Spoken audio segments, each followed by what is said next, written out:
നിങ്ങളുടെ ഇഷ്ട പരമ്പരകൾ എക്സ്ക്ലൂസീവായി സൺ നെക്സ്റ്റ് ആപ്പിലൂടെ തികച്ചും ഫ്രീ ആയി ഇപ്പോഴേ ആപ്പ് ഡൗൺലോഡ് ചെയ്യൂ.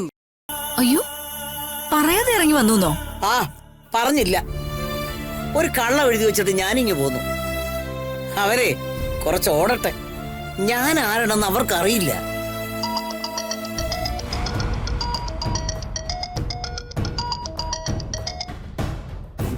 ഹലോ ആന്റി, ഞാൻ അഖിലാണേ. ആ മോനെ, ആന്റി, അച്ഛമ്മ ഇവിടെ കാണുന്നില്ല. ഇവിടെ എല്ലാരും പേടിച്ചിരിക്കുവാ. അമ്മ ഇവിടെ എന്റെ അരികിലുണ്ട്. ആണോ? ഓ, സമാധാനമായി. വീട്ടിലാണെങ്കിൽ ടെൻഷൻ അടിച്ചിരിക്കും എല്ലാരും. അച്ഛമ്മ എന്തിനാ ആരോടും പറയാൻ ഇറങ്ങിപ്പോയേ? അതെ, അമ്മ എന്റെ അടുത്തുണ്ട്. നീ തന്നെ നേരിട്ട് ചോദിക്ക്. അമ്മേ, അഖില. ഹലോ. അച്ഛമ്മ എന്താ ആരോടും പറയാൻ ഇറങ്ങിപ്പോയേ? അമ്മയൊക്കെ ആകെ വരണ്ടിരിക്കും ഇവിടെ. ഞാൻ അവിടെ നിന്ന് ഇറങ്ങിപ്പോയി എന്തിനാണെന്നോ എനിക്ക് തോന്നിയിട്ട്. നിന്നെ പോലെ ചെറുമക്കൾ ഉണ്ടായിട്ട് എന്താ ഗുണം?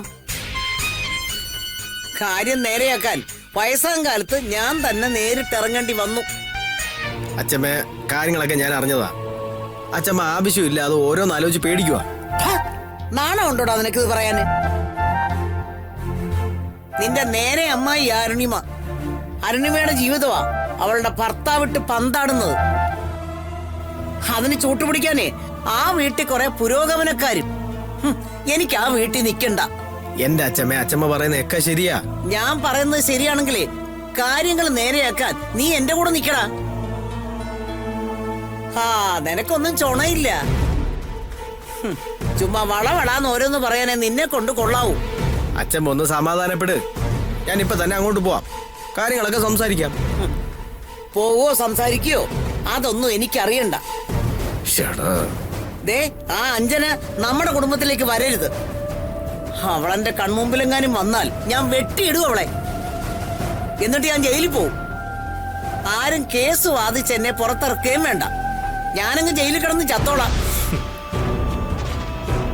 അച്ഛമ്മ ഞങ്ങൾ ആരും ജയിലിലേക്കൊന്നും വിടത്തൊന്നുമില്ല. ഞാനും സ്നേഹം അവിടെ ചെന്ന് കാര്യങ്ങളൊക്കെ ഒന്ന് അറിയട്ടെ, എന്നിട്ട് അച്ഛമ്മ വിളിക്കാം. ഞാൻ പറഞ്ഞ കാര്യം അവര് സമ്മതിച്ചുണ്ടെങ്കിൽ മാത്രം നീ എന്നെ വിളിച്ചാ മതി.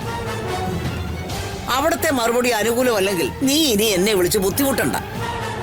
എന്റെ അച്ഛമ്മ, അതൊക്കെ നമുക്ക് യുക്തമായിട്ടുള്ള രീതിയിൽ ചെയ്യാം. ഞങ്ങൾ എന്തായാലും അങ്ങോട്ടൊന്ന് പോവാം. ഞങ്ങൾ ചെന്ന് കാര്യങ്ങളൊക്കെ പറഞ്ഞ് അവരൊന്ന് സമാധാനിപ്പിക്കട്ടെ. അവർക്കല്ല, എനിക്കാ സമാധാനം വാങ്ങിച്ചു തരേണ്ടത്. ശരി അച്ഛമ്മ, ഓക്കെ. ഓ,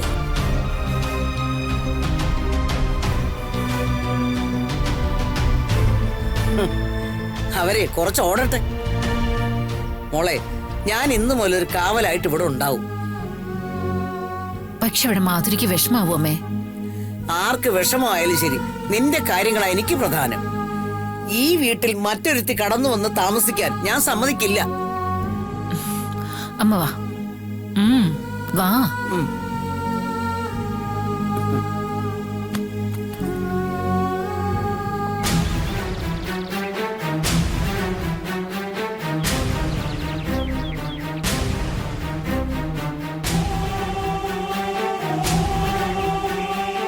അവരുടെ അനക്കമൊന്നുമില്ലല്ലോ.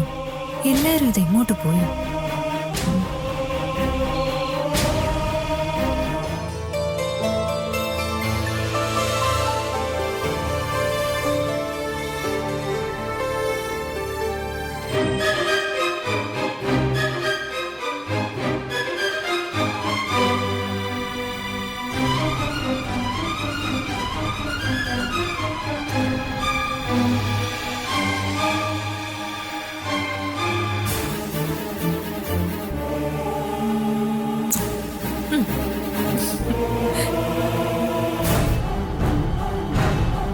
എന്റെ രാധക്കുട്ടി, നിന്നെ കാണാൻ അമ്മ ഇടയ്ക്കിടയ്ക്ക് ഇങ്ങോട്ട് വരാട്ടോ.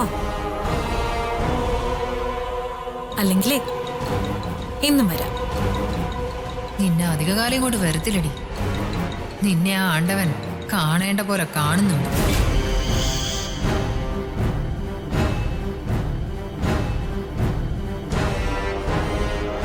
അല്ല പൂജെ, അറിയാൻ വയ്യത്തോണ്ട് ചോദിക്കുക. നിനക്ക് നിന്റെ സ്വന്തം കുഞ്ഞിനെ കാണണമെന്നൊന്നുമില്ലേ? അതിന്റെ അടുത്ത് നിൽക്കാതെ ഇങ്ങനെ ആരുടെയെങ്കിലും കുഞ്ഞിന് വേണ്ടി ത്യാഗം സഹിച്ച് നിൽക്കുന്ന എന്തിനാ? ഇതാരുടെയെങ്കിലും കുഞ്ഞാന്ന് ആര് പറഞ്ഞു? ഇത് എന്റെ കുഞ്ഞാ. എന്റെ കുഞ്ഞാ ഇത്.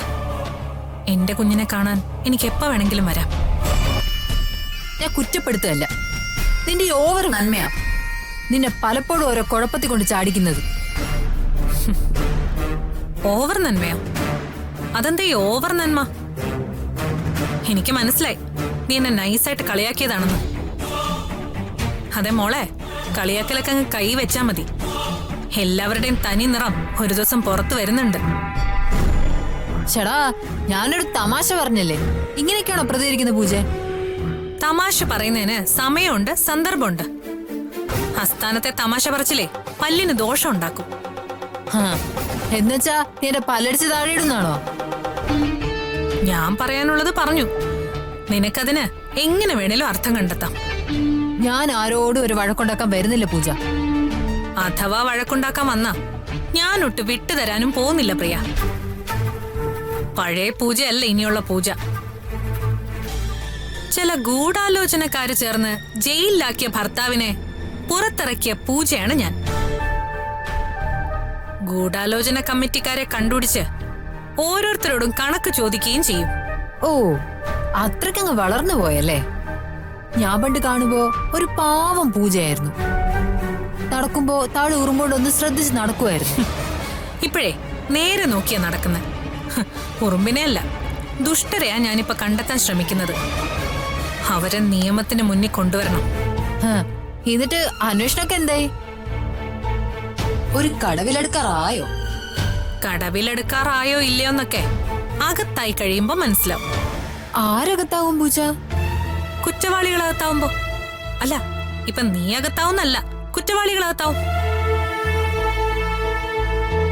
ഉപ്പ് തിന്നവരെ വെള്ളം കുടിക്കും, അല്ലെങ്കിൽ ഞാൻ വെള്ളം കുടിപ്പിക്കും.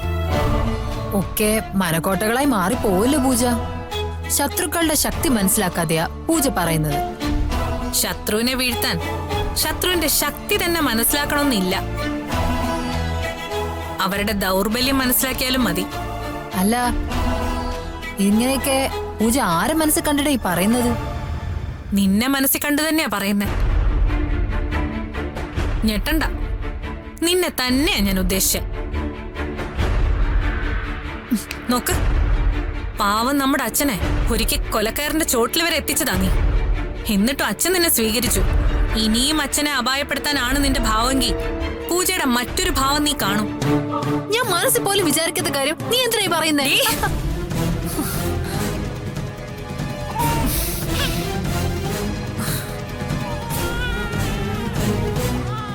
നീ മനസ്സിൽ പോലും വിചാരിച്ചിട്ടില്ലല്ലേ? ഞാൻ എല്ലാം അടക്കി അടക്കി മനസ്സിൽ സൂക്ഷിക്കുക. എന്നാണ് പൊട്ടിപ്പോന്നേന്ന് എനിക്ക് തന്നെ അറിയില്ല. ദേ പൂജ, എന്നോട് കളിച്ചാലുണ്ടല്ലോ, എന്റെ ശക്തി എന്താണെന്ന് നിനക്ക് അറിയില്ല. എന്റെ ശക്തി നിനക്കും അറിയില്ല. ശരീരത്തിന്റെ ശക്തിയിലും മനസ്സിന്റെ ശക്തിയിലും നിന്നെ ഞാൻ തോൽപ്പിക്കും. വെല്ലുവിളിയാണോ? എന്നാ ഇപ്പൊ തന്നെ പരിഹരിക്കാം. വാ വാ. ദേ, മോള് കിടന്നുറങ്ങാം. മോളെ ഉണർത്താതെ നീ ഇവിടുന്ന് പോവാൻ നോക്ക.